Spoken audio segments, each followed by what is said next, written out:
What is your biggest financial concern? Are you being as intentional with your finances as you could be? How confident are you that you'll reach your financial goals? How will life's transitions impact your financial plan? Welcome to the Clarity and Confidence for Life podcast with Tom Fleishel, founder, president, and CEO of Fleishel Financial Associates. Discover how we can help business owners, successful families, and corporate executives achieve clarity and confidence for life while providing tailored financial solutions that eliminate complexity and free you up to focus on what really matters in life to you and your family.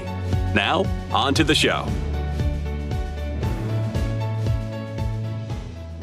Hello and welcome to the Clarity and Confidence for Life podcast with your host, Tom Fleishel. I'm RJ Malik, producer of this podcast. Tom, hello, and how are you doing? Good morning. Fantastic. Thank you so much, RJ. Okay, so on today's show, you'll be talking about Social Security myths and misconceptions.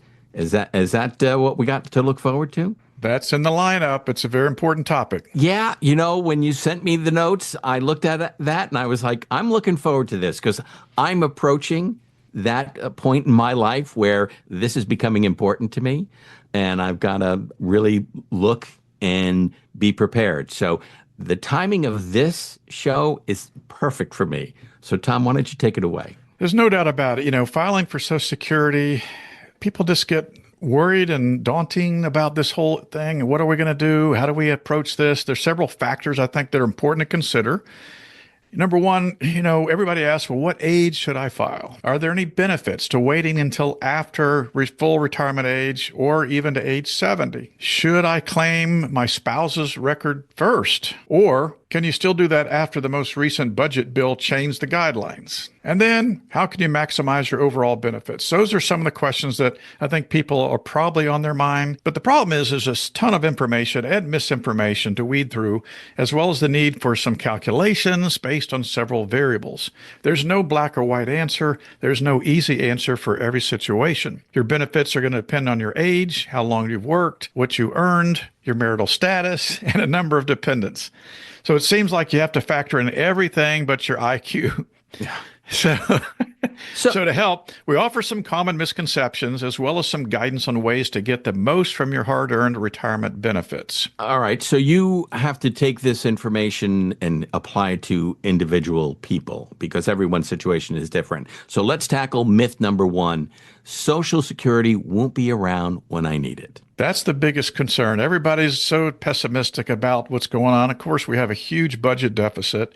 The debt's piling up and piling up and piling up, and people are saying, I don't think it's going to be there when I retire, so why should I, even contribute? Well, you have to. If you earn wages, they're going to garnish your wages for Social Security. It's a mandatory savings program. So while it's true that your contributions go to current beneficiaries that are recipients of Social Security, as opposed to some special account reserved just for you, Social Security continues to be replenished by the younger working Americans, as well as earned interest on their bond portfolio, income taxes on the benefits paid to higher income retirees. So there's a lot of means that thing is continuing to be funded. But one thing and I used to give these seminars years ago, and we'd talk about, okay, there's 6 working people to support every one person on Social Security, and that's gone down to like 2 to 1. It's really ridiculous how, but based on baby boomers and all the people that are out there that have aged out and now, receiving Social Security benefits, and a lot fewer younger people in the workforce to support that. But, the trustees of the Social Security Fund have projected that any existing surplus could be depleted maybe sometime between 2033 and 2037. So if no further legislative action is taken, that could be a little bit of a problem. But I think what it's really going to boil down to is that retirees may be paid some portion, maybe between 75 and 80% of the benefits that were promised, but not zero like many would fear. There's that out there. I just don't think politically that any person that's in office is going to, want to jeopardize their vote from the retiree population by saying we're going to really cut out. So, it's a promised program, unfortunately, that was done, administrations long ago. And so we have to stay committed to this, and you can't take away a benefit. Once you promise it, these things can't be removed. And I think even cutting back on it, like you were saying, between between 75% and 80%, that's what you would get instead of the full 100%. I think that's going to cause a lot of problems because I'm approaching that age. And when you said that, my mind went immediately to, no way, I'm not accepting that. Well, it may not be an option. Well, Reality. that's going to be interesting to see. All right, let's move on to myth number 2.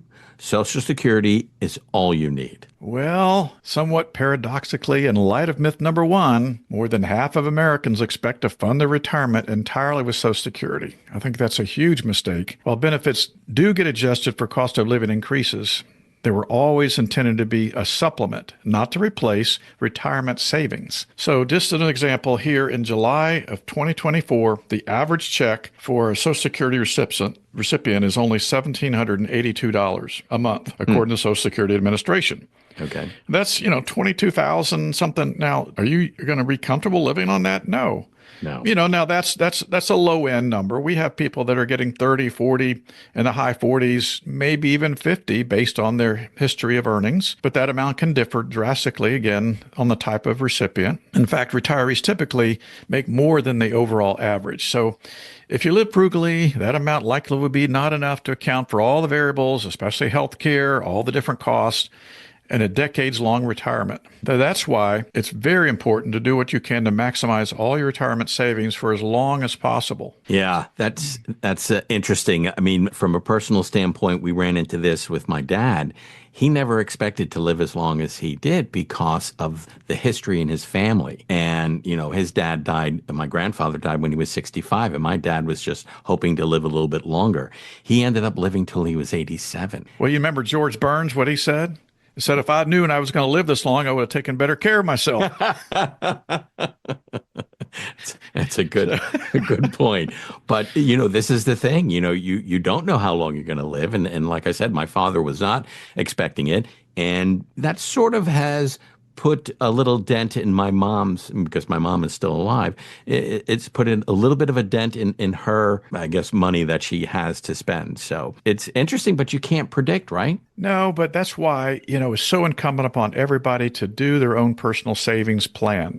We used to say in the old days, we had the 3-legged retirement income stool. There was Social Security, personal savings, and then if you were lucky enough to have a pension. Well, most people now only going to have the 2, Social Security and personal savings. So it's critical that you save and invest for your retirement and start early. Don't wait. Take full advantage of your employer's 401k match. So for 2024, you can put away, if you're under 50, up to $23,500 pre-tax of salary deferrals into a 401k plan. If you're over 50, with the catch-up provision, it's now $30,500 that you can put pre-tax into a 401k plan if you have enough cash flow that you can do that. But it's going to save you that much in taxes. If whatever your tax bracket is, you're reducing that taxable income by $30,500. So you not only get the benefit of the deduction, but the compounding growth, tax deferred. So there's huge benefits to that. Excellent. So, when you start taking distributions in retirement, it's all taxable in those pre-tax plans. And that's why we suggest you also build an after-tax fund. So kind of an after-tax bucket that's not taxable when you take it out, but it's only taxable to the extent that there's dividends, interest, and capital gains. So again, getting real serious about committing. And I just like to say that when clients get to the age of retirement, they want to start taking distributions. We've talked about this before. We kind of use this 4% distribution rate as a general rule of thumb. So if you want to have $40,000 in income, you need to have $1 million saved up. Wow. If you want $80,000, you're going to need $2 million. So that's why people just don't have any concept, and a lot of times, that what it's really going to take and how much they really need to be putting away and get real serious.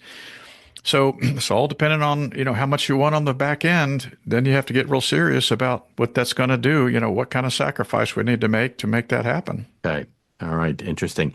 Let's move on to myth number 3. File as early as possible. So no one knows quite how long you'll live past full retirement age, which is usually right now about 66 and the third or something like that. So some think you should collect as soon as you're eligible, but that means permanently reducing your benefits when the odds are now favoring a much longer lifespan for most of us. So, if you have an advisor, it can help you calculate your break-even point based on your statistical life expectancy, your family history. Higher earning spouses in particular may want to delay as long as possible, not just to maximize their own benefits, but to ensure a higher payout for their widow or widower when the time comes. Surviving spouses are eligible for 100% of their spouse's benefit. So, there's that. Interesting. Okay, then let's move on to myth number 4. And this is something that was in my head, and this is what I've been thinking about. File as late as possible. So again, we're not trying to confuse you, but for the vast majority of applicants, waiting past full retirement age to file makes the most sense financially. But there are conditions that warrant filing early, particularly if you need the extra income or if your health isn't the best. On the other hand, retirees who want to have the most income during their prime years may want to file early too. So should you change your mind, you can claim a do-over within the first year, but then you've got to pay back what you received.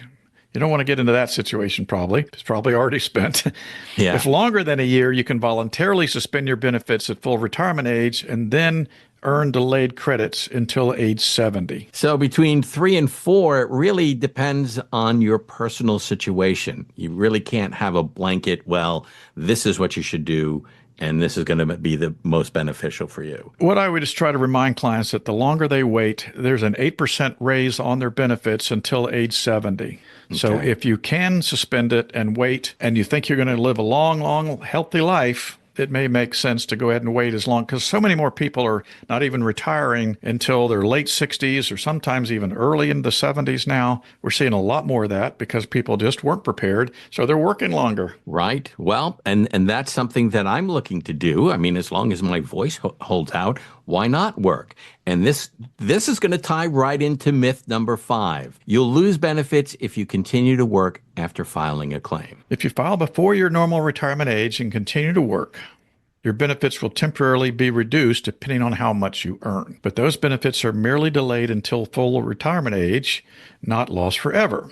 So once you reach full retirement age, you'll receive increased monthly payments to make up the difference. Plus, you may end up increasing your annual benefit because Social Security is based on your 35 highest years of income. So, whether you lose Security benefits if you continue to work after filing a claim depends on your age and earnings. So let's take an example. If you work and receive Social Security benefits before reaching full retirement age, your benefits may be reduced if your earnings exceed certain limits. So in 2024, the limit is $22,320. For every $2 you earn above that limit, $1 will be deducted from your benefits. Okay. So at full retirement age, once you reach full retirement age, your earnings will not reduce your benefits no matter how much you earn. Oh. In fact, working after full retirement age can increase your benefits. So there's that.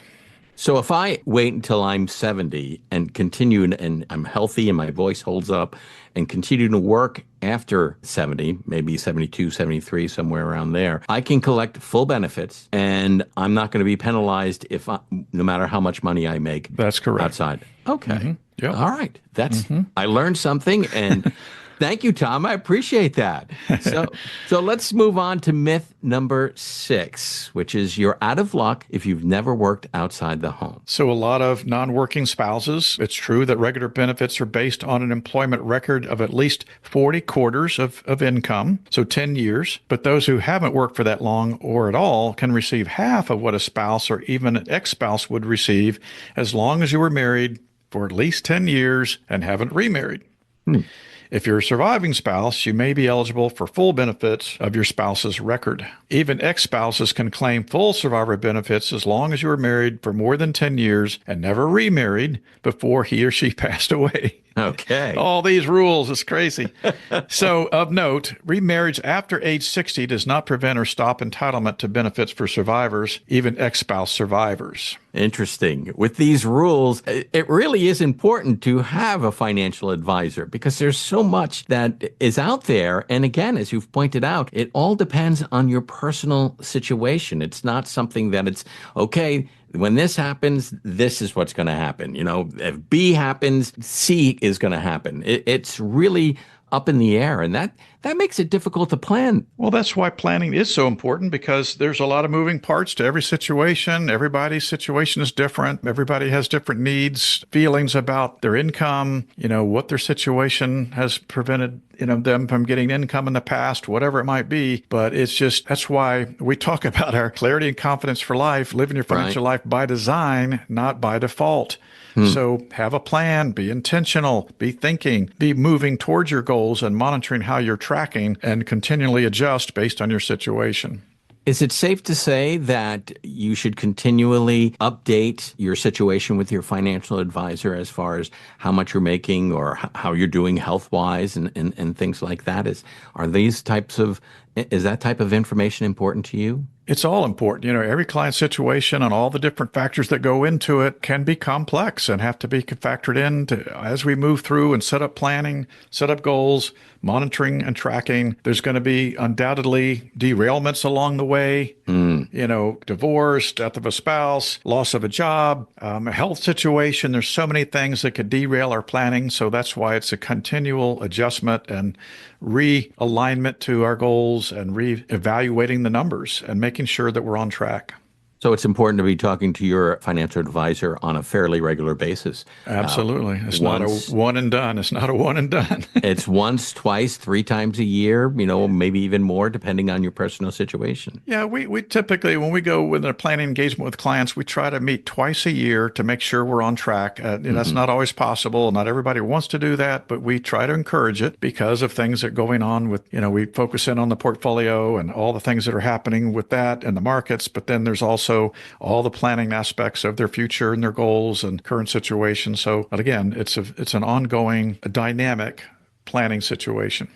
All right, very good. Let's move on to myth number 7. Follow advice from friends and family. Why do so many people do this? Why do so many people do this? Oh, my uncle said I should file right now. Okay, wait a minute. Do they know your situation? No, they don't know anything about all the details and what all the different tax laws and your situation and all that. So filing for Social Security based entirely on advice from non-professionals, may work out, but I don't think I would be planning on that. No. So, there's thousands of dollars at stake. So often a consultation with your financial advisor and an accountant can help determine the best strategy. Work with professionals who this is what they do. Don't try to listen to your friends and family and Facebook and all the other feeds of information that we get out there.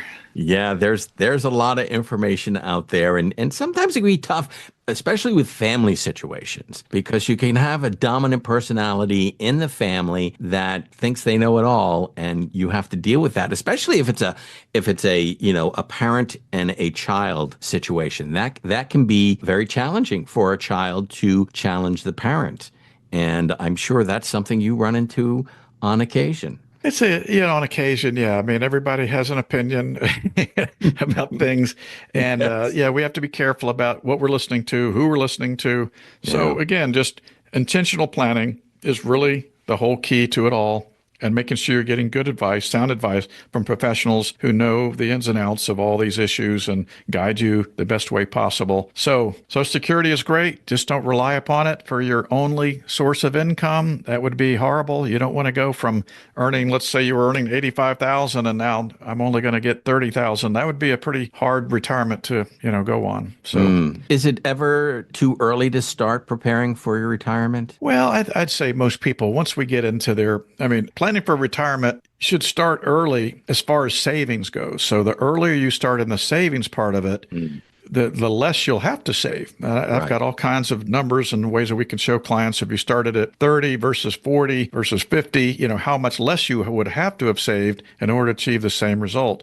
Right. So I would just say to everybody, whether they're in their 30s, 40s, or whatever, start as early as possible in the savings end. But getting real drilled in on goals for retirement, probably not until their mid-50s or early 60s even, depending on how long they might want to work. But, that's where we begin to dive into the numbers and say, okay, here's your goals, back into what is it going to take to hit those numbers for retirement income based on your expected Social Security and the savings and investments that you've put away and what you need to. All right, very good. So we've gone through all the myths. And a lot of information there. And I have to say, from a personal standpoint, Tom, you've helped me a lot.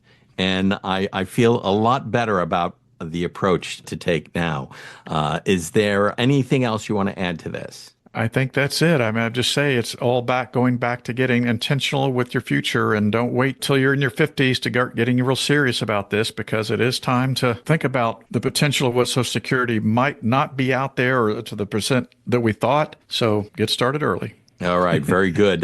Tom, how can people contact you? The best way to contact us is go to our website at fleishelfinancial.com, or they can call our office at 386-738-1800, or send us an email at fleishelfinancial@raymondjames.com. All right. Excellent. Thanks, Tom. And most importantly, thank you for listening to the Clarity and Confidence for Life podcast. We ask you to share this podcast, rate it, and leave a review, because this actually helps others find the show. Again, thank you for listening. And for everyone at Clarity and Confidence for Life, I'm RJ Malik, and we look forward to you joining us for the next podcast.